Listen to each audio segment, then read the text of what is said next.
حضرت مولا علی شیر خدا کرم اللہ تعالی وجہ الکریم کو نبی پاک صلی اللہ علیہ وسلم نے نا 2 سواروں کے ساتھ بھیجا تلواریں دے کے، فرمایا تمہیں نا مقام خاک پر ایک خاتون ملے گی جو ایک خط لے کے جا رہی ہے قریش مکہ کے نام مدینے سے، تو اس کے پاس سے تمہیں وہ خط ملے گا تو وہ خط لے کے آؤ۔ حضرت مولا علی شیر خدا کرم اللہ تعالی وجہ الکریم 2 صحابہ کے ساتھ وہاں پہنچ گئے، اس خاتون کو اسی مقام پہ پا لیا جہاں نبی پاک نے بتایا تھا۔ اب سفر میں یہ طے نہیں ہوتا کہ کہاں ملاقات ہوگی، طے نہیں ہوتا، لیکن حضور نے طے کر کے بتایا، فرمایا مقام خاک پہ ملے گی۔ تو حضرت علی کہتے ہیں وہی ملی جہاں مدینے والے نے بتایا تھا۔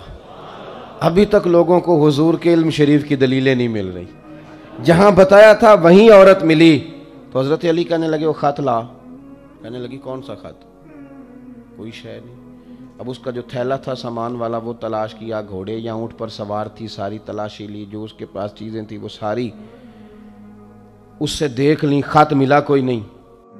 اب ایک صحابی بیچ میں سے کہنے لگے علی پتہ نہیں اب یہ خط کہاں چھوڑ رہی ہے، کیا معاملہ ہے، تو اب کیا کریں، یہ خاتون بھی ہے۔ تو حضرت مولا علی شیر خدا نے تلوار نیام سے باہر نکالی، آپ فرمانے لگے بی بی 2 حرفی بات ہے، میرے رسول نے کہا خط تیرے پاس ہے، چاند ٹوٹ سکتا ہے، تارے جھاڑ سکتے ہیں، حضور نے فرمایا تو خط تیرے پاس سے نکلے گا۔ ہاں بات ختم ہو گئی، جو دن کو کہہ دیا دن ہے تو دن نکل آیا، اور جو شب کو کہہ دیا شب ہے تو رات ہو کے رہی۔ اور خدا نے ان کی زبان کو وہ اختیار دیا کہ جو نکلی منہ سے ان کے وہ بات ہو کے رہی۔ خط تیرے پاس ہے تو تو نے دینا ہے، اب یہ بتا تو نے کیسے دینا ہے تیرے پاس، بتا کس طرح دے گی۔ جب اس نے مولا کائنات کی بات سنی اور شیر کے شیروں والے تیور دیکھے تو اس نے اپنے بال کھولے اور خط نکال کے دے دیا، کہنے لگے یہ خط ہے۔ حضرت مولا علی نے اس صحابہ کی طرف دیکھا اور فرمانے لگے دیکھا میرے محبوب کے غلاموں خوش ہو جاؤ، حضور کی زبان نور سے جو نکلتا ہے حق اور سچ ہی نکلتا ہے۔ اپنی طبیعت کے اندر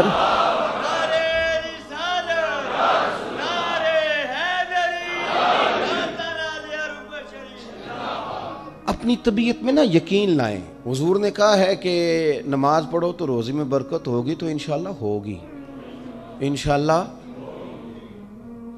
تو پھر اذان کے ٹائم دکان بند کرنی ہے، نماز سے چھٹی نہیں کرنی، تو مسجد آنا ہے۔ دیکھیں ہمیں زینت دی گئی ہے داڑھی کے ساتھ، تو اگر ہماری زینت داڑھی میں ہے تو پھر زینت داڑھی ہی میں ہے، پھر بغیر داڑھی کے۔ میری بات کی سمجھ آ رہی ہے؟ میں دوستوں سے اکثر گزارش کرتا ہوں کہ بغیر داڑھی کے بندہ ساج سنور کے نکلے تو لوگ کہتے ہیں پیارا لگ رہا ہے، یہ بھی تعریف ٹھیک ہے، لیکن داڑھی والا آدمی کبھی وضو کر کے نکلے تو تعریف اس کی بھی ہوتی ہے، لیکن پتہ کیا کہتے ہیں کتنا نورانی چہرہ ہے۔ اب بالکل رنگ ہی بدل گیا ہے تعریف کا، وہی تعریف ہی ہے، پہلے بھی تعریف ہوئی تھی تو اب بھی تعریف۔ تو اللہ رسول کی باتوں پر مکمل اعتماد، مکمل یقین۔ اور یہ جو ہمارے طبیعتوں میں اب لوگ مایوسیاں پیدا کرتے ہیں نا، بہت زیادہ مایوسی پیدا کرنے والوں کی لمبی تعداد ہے، بڑی لمبی، ان سے بھی جان چھوٹ جائے گی، آپ مضبوط ہو جائیں گے ذہنی طور پر۔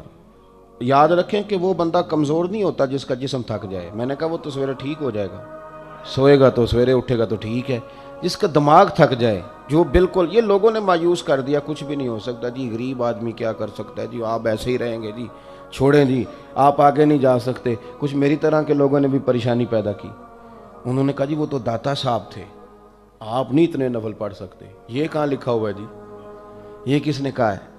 وہ تو فلانے بزرگ تھے، آپ نہیں، وہ کیوں نہیں کر سکتے بھائی؟ وہ بزرگ بھی وہی قرآن پڑھتے تھے جس کی ہم تلاوت کرتے ہیں، ان کے لیے بھی حضور نے وہی سنت چھوڑی تھی جو ہمارے لیے چھوڑی۔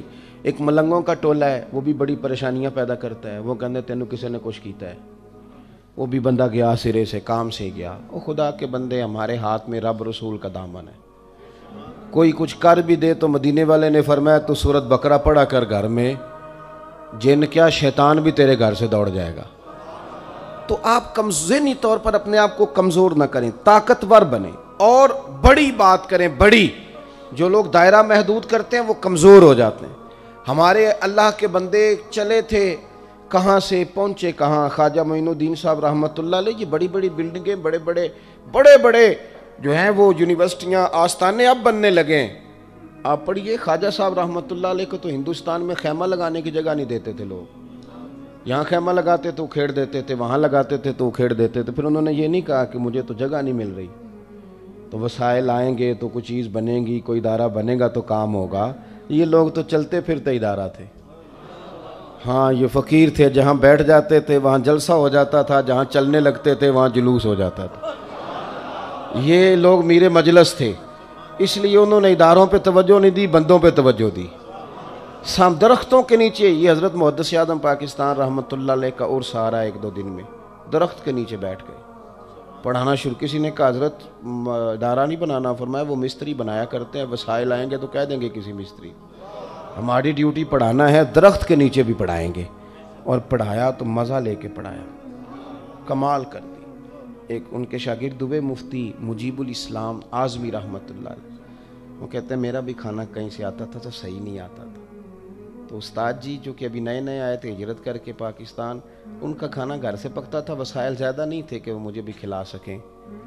لیکن استاد تھے نا، ایسا نہیں تھا کہ بچے رکھ لیے خانقاہ پہ تو وہ اس لیے رکھے کہ وہ آنے والوں کو پانی پلائیں گے، وہ چائے پلائیں گے. 7 سال بیت گئے، بیچارے نے قرآن مجید نہیں حفظ کیا، اس کا استحصال ہوا، اسے پڑھنے ہی نہیں دیا گیا. اور پتہ نہیں کس نوعیت کا ظلم ہوا، خیال ہی نہیں کیا کہ یہ کس طرح ماں نے کلیجے سے دور کر کے ہمیں دیا تھا. مفتی مجیب الاسلام رحمۃ اللہ علیہ فرماتے ہیں کہ حضرت کیا کرتے کہ جو میرا کھانا آتا نا وہ کچھ ٹھیک نہیں ہوتا تھا، کئی دفعہ رات کی روٹیاں بھی مجھے دے دی جاتی. تو حضرت کیا کرتے، کہتے پتر یہ تیرے والا مجھے بڑا پسند ہے، تو اپنی روٹی دے دے، میں کھا لیتا ہوں، تو میری آئے گی تو تو کھا لینا. فرماتے میں حضرت جب میرا کھانا کھاتے تو میں رویا کرتا، میں روتا، اور جو اپنا کھانا آتا وہ مجھے دیتے. جب اس رنگ میں نا اگر کوئی شعیب آئے میسر، پھر شبانی سے کلیمی 2 قدم ہے. اللہ کرے کو مل جائے نا ایسا جو اس طرح پیار کرے تو بہت سارے لوگ نکھر کے سامنے آ جائیں گے. کیونکہ باتیں زیادہ نہیں کرنی، سمیٹنے کی طرف آتا ہوں. یقین مضبوط کریں، ایمان مضبوط. اور کچے لوگ جو آپ کا ذہن الجھاتے ہیں ان سے بچیں، جو ذہنوں میں افتراق پیدا کرتے ہیں ان سنگتوں صحبتوں سے بچیں. پھر فرمایا وَقَانُوا يَتَّقُونَ، وہ لوگ متقی ہوتے ہیں. تقوی کا معنی ہے محتاط زندگی گزارنا، بولنے میں بھی احتیاط کرنا، کھانے میں بھی احتیاط کرنا. یہ جو بہت زیادہ ماحول بن گیا نا غیر سنجیدگی کا، ہر آدمی بے تکلف ہونے کی کوشش کرتا ہے، ہر شخص ہنستا ہے، پھبتیاں ہیں، مذاق ہیں، دوستوں کی محافل کے اندر ایک دوسرے کے ساتھ لوگوں کا رویہ. اس سے پتہ کیا ہوا ہے، ہم غیر محتاط ہو گئے. اور مذاق جہاں بھی زیادہ بڑھتا ہے وہاں پھر آہستہ آہستہ اختلاف بھی بڑھ جاتا ہے، نفرت جو ہے وہ آگے بڑھتی. آپ خوش طبی ضرور کریں، یہ حضور سید عالم علیہ السلام کا طریقہ ہے، لیکن سنجیدہ اور محتاط زندگی گزاریں.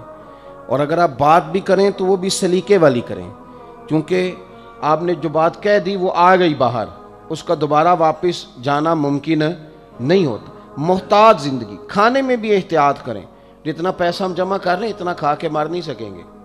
اللہ تبارک و تعالیٰ کے اپنے ذمہ کرم رزق رکھا ہے، احتیاط کے ساتھ، تقوی کے ساتھ، نظر کی احتیاط، پیٹ کی احتیاط، بولنے کی احتیاط.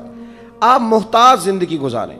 ہمیں شوق ہے بلا لاگ تبصرے کرنے کا، تو کچھ ایسی باتیں کر بیٹھتے ہیں جن میں بعد میں ہمیں پچھتاوا ہوتا ہے، یہ کیوں کہہ دیا، یہ کیوں کر دی. محتاط رہیں.